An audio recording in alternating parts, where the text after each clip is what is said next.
আসসালামু আলাইকুম everyone, welcome back to my channel.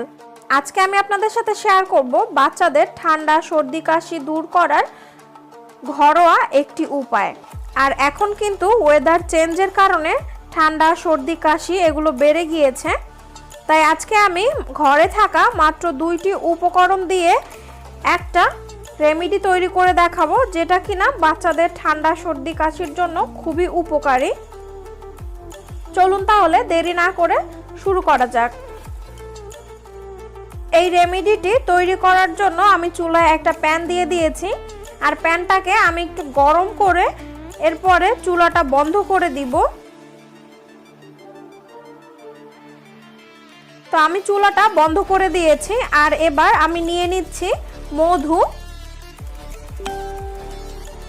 আর আমরা সবাই জানি মধু কিন্তু খুব বেশি গরম করা যায় না, এতে মধুর যে গুণাগুণটা আছে সেটা নষ্ট হয়ে যায়।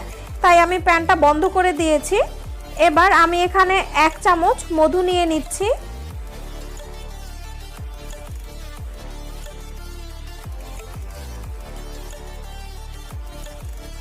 এবার এর মধ্যে দিয়ে দিচ্ছি 5 থেকে 6 ফোঁটা লেবুর রস।